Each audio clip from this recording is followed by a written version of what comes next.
ہمارے بدن پہ اتنے بال نہیں ہیں جتنے رسول اللہ کے احسانات ہیں۔ ہمارا ایک ایک بال قرض رسالت میں جکڑا ہوا ہے۔ خدا شناسی تو بڑی دور کی بات ہے، ہم خود شناس بھی نہیں۔ ہمیں تو اپنے آپ کا بھی نہیں پتا تھا کہ ہم کون ہیں۔ اور مجھے بتاؤ، جس کو یہ بھی نہ خبر ہو کہ میں کون ہوں، اس کے پلے ہوتا کیا ہے؟ اقبال نے کہا تھا نا، اپنے من میں ڈوب کر پاجا سراغ زندگی، میرا نہیں بنتا تو نہ بن، اپنا تو بن۔ اور یہ اپنا بھی نہیں تھا، اسے پتہ ہی نہیں تھا، اسے شعور ذات ہی نہیں تھا، اسے خود آگہی کا نور ہی نصیب نہیں ہوا تھا۔ تبھی تو انسان ہو کے، اشرف المخلوقات ہو کے، درختوں کو، پتھروں کو، حشرات الارض کو، چوپایوں کو اپنا معبود سمجھتا تھا۔ انسان کی پیشانی کہاں کہاں رسوا نہیں ہوئی، درختوں کی جڑوں کو اس نے سجدہ کیا ہے۔ یہ کیچوا نہیں ہوتا مچھلی پکڑنے کے لیے جس کو کانٹے سے لگاتے ہیں، کسی زمانے میں یہ بھی انسان کا معبود رہا ہے۔ پتھروں کو اس نے معبود سمجھا، بہائم کو، چوپایوں کو، لٹکتے پھلوں کو، برستی بارش کے قطروں کو معبود سمجھتا رہا، بادل کو معبود سمجھتا رہا، تنکوں کو، حشرات الارض کو، بہتے پانیوں کو، جلتی آگ کو اور چلتی ہواؤں کو اپنا معبود سمجھتا رہا۔ اسے یہ نہیں پتا کہ میں ہوں کون۔ اے تماشا گاہ عالم روئے تو کجا بہرے تماشا می روی، دنیا تجھے ڈھونڈنے نکلی ہے، تو کس کی تلاش میں ہے؟ یہ اشرف المخلوقات ہو کے، مقصود کائنات ہو کے، یہ اس کائنات کا دل اور کلیجہ ہو کے، حشرات الارض کو، سانپوں کو، بچھیوں کو اپنا معبود سمجھ رہا ہے۔ یہ تو میرے حضور نے بتایا، یہ تیرے معبود نہیں ہیں، تیری دہلیز کے نوکر ہیں۔ ان درختوں کو پوچھتا ہے، یہ تو تجھے چھاؤں فراہم کرنے کے لیے، آکسیجن دینے کے لیے، تیرے ایندھن کے کام آنے کے لیے، تیرے ذوق نظر کی تسکین کے لیے، تجھے پھل فراہم کرنے کے لیے پیدا کیے گئے ہیں۔ ان جانوروں کو پوچھتا ہے، یہ تو تیری سواری کے لیے، بار برداری کے لیے، تجھے دودھ اور گوشت کی ضروریات فراہم کرنے کے لیے پیدا کیے گئے ہیں۔ یہ چاند، سورج، ستارے، اجرام فلکیہ، یہ تیرے معبود کیسے ہو سکتے ہیں؟ یہ تو تیری راہوں میں روشنی اجالنے کے لیے پیدا کیے گئے۔ نہیں تو دیکھ، یہ انگلی اٹھتی ہے اور چاند ٹکڑے ہو کے قدموں میں آتا ہے، سورج پلٹ کے اثر کے وقت پہ آتا ہے، اور سڑیاں کھجوراں اگا جان دائے، وہ پتھراں نو کل میں پڑا جان دا، قطرے کو سمندر، ذرے کو ستارہ کرتے ہیں، کونین کو خم آ جاتا ہے جب زلف سوارا کرتے ہیں۔ اب انسان کی آنکھ کھلی کہ میں کون ہوں، کہ یہ پوری کائنات۔ درختوں کو پوچھتا ہے، جا میں نہیں، تو ہی کہہ دے تمہیں اللہ کا رسول بلا رہا ہے۔ اللہ اکبر! درخت شاخوں کے بل اپنے آپ کو گھسیٹتے ہوئے سلامی دینے حاضر ہو جاتے۔ حضرت یعلا بن مرہ کہتے ہیں کہ ایک سفر سے واپسی تھی، راستے میں قیام ہوا تو حضور استراحت فرمانے لگے، تو میں حضور کے پہرے کے لیے کھڑا ہو گیا۔ دور صحرا میں ایک درخت تھا، وہ ہلنے لگا، پھر جڑوں سمیت ٹکڑا اور شاخوں کے بل اپنے آپ کو گھسیٹتا ہوا میرے برابر آ کے کھڑا نہیں ہو جاتا۔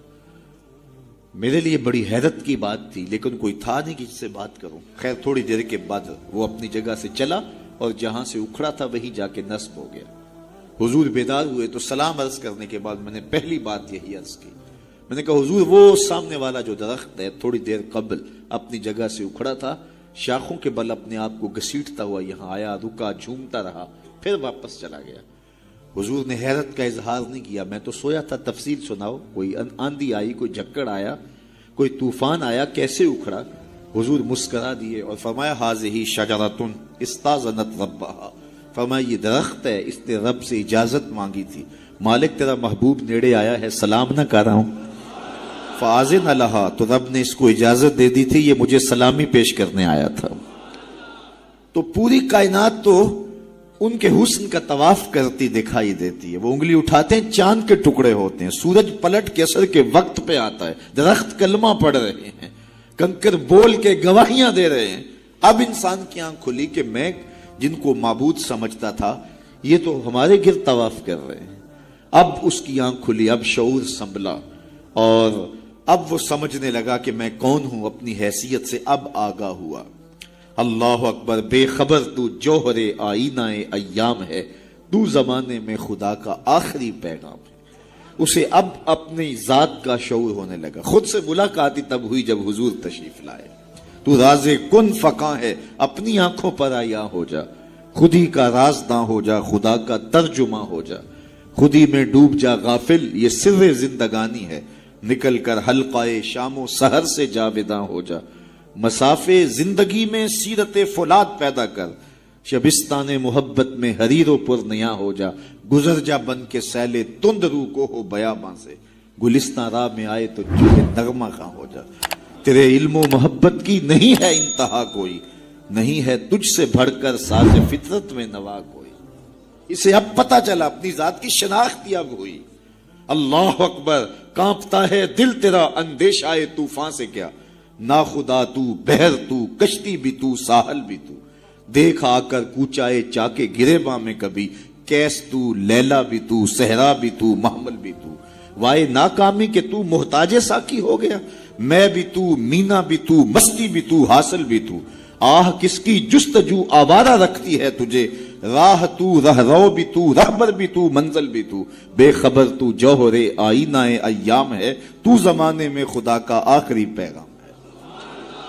تو اب انسان کو اپنی ذات کا شعور ہوا، خدا شناسی تو بڑی دور کی بات ہے، میں کہتے ہیں انسان کی اپنی ملاقات اپنے آپ سے تب ہوئی جب حضور آئے، خودی کا شعور تب ملا جب حضور آئے، من سے آگہی تب ہوئی جب حضور آئے۔ تو اگر وہ تشریف فرما نہ ہوتے، خدا شناسی تو بڑی منزل ہے، انسان خود شناس بھی نہ ہوتا، اپنے ذات سے بھی آگاہ نہ ہوتا، انسان ہو کے انسانوں کے گلے چیر رہا تھا، سکا باپ اپنی بیٹی زندہ درگور کر کے فخر کرتا تھا کہ میں نے اپنی آبرو بچا لی، مائیں دنیا کی منڈیوں میں بکتی تھیں، باپ کی توقیر کوئی نہیں تھی، اور یہ تو میرے حضور آئے جنہوں نے آ کے بتایا کہ بیٹی عزت کی جگہ پر ہے۔ آپ نے یہ حدیث بارہا سنی ہوگی، علماء کرام سے بارہا سنی ہوگی، لیکن ذرا اس کو اس پہلو میں دیکھو، جب بیٹیوں کو زندہ درگور کر کے باپ فخر کر رہا تھا، اس زمانے میں میرے حضور نے کہا میری بیٹی میرے جگر کا ٹکڑا ہے۔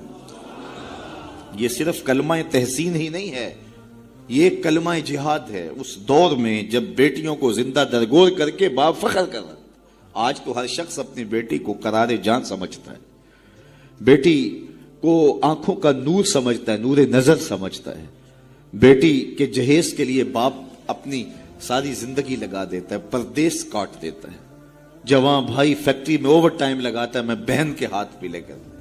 تو آج اگر بیٹی کے بارے میں کوئی محبت بھرے جملے کہے جائیں تو بڑی بات نہیں ہے، جب باپ زندہ درگور کر کے فخر کرتا تھا، معاشرے سے اسے داد ملتی تھی کہ تو نے بیٹی کو زندہ درگور کیا ہے، اس زمانے میں میرے حضور نے کہا کہ میری بیٹی میرے جگر کا ٹکڑا۔ اللہ اکبر، کیسی تبدیلی آئی۔ ایک موقع آیا، فرمایا کہ جو دو بیٹیاں یا دو بہنیں ان کی اچھی تربیت کرے اور ان کو پروان چڑھائے اور ان کی اللہ کی رضا کے لیے شادی کر دے تو قیامت کے دن میرے ساتھ اس طرح قریب ہوگا جس طرح یہ دو انگلیاں قریب ہیں۔ تو مجلس میں موجود ایک صاحب اٹھے، کہا حضور اگر کسی کی دو بیٹیاں نہ ہوں تو ذرا اس کے پیچھے جھانکنے کی کوشش کیجئے، کہاں بیٹیاں زندہ درگور ہوتی تھیں اور کہاں ایک بیٹی والا سوچ رہا ہے کاش کہ میری بھی دو بیٹیاں ہوتی اور میں یہ احساس پاتا۔ تو یہ معاشرے کو ایک رنگ دیا، معاشرے کو ایک آہنگ دیا، خدا شناسی بھی دی، خود شناسی بھی دی، انسانی حقوق جو پامال ہو رہے تھے ان کو بحال بھی کیا۔ انسان اپنی عزت برباد کر رہا تھا، اجرام فلکی اور مظاہر فطرت کے سامنے ان کے چرنوں میں جھک کر کے اس کو اس کی خودی کا سبق دیا کہ تو کون ہے اور کہاں کھڑا ہے۔ ایک شخص ایمان لانے کے بعد حضور کی خدمت میں حاضر ہوا، عرض کرتا ہے جاہلیت کے زمانے کی دو باتیں ہیں، ایک یاد آتی ہے تو ہنسی نہیں رکتی اور ایک بات یاد آتی ہے تو آنسو نہیں تھمتے۔ کہا وہ کون سی دو باتیں ہیں؟ کہا وہ بات جو یاد آئے تو ہنسی نہیں رکتی وہ یہ ہے کہ میں ایک لمبے سفر پہ گامزن تھا، میں نے سفری معبود پتھر کا بنا ہوا ایک بت بھی اپنے سامان میں باندھ لیا کہ راستے میں پوجا پاٹ بھی چلتی رہے، لیکن جب سامان اٹھایا تو سامان بہت بوجھل تھا، میں نے سوچا کہ یہ تو میں اپنے ہی معبود کے بوجھ تلے دب کے رہ جاؤں گا، تو میں نے اس کو نکال دیا اور آٹا یا ستو گوندھ کر کے میں نے ایک چھوٹا سا معبود تیار کیا اور اس کو دھوپ میں رکھ کے خشک بھی کر لیا کہ مزید ہلکا پھلکا ہو جائے، اور اس کو اپنے سامان میں اپنے ساتھ رکھ لیا۔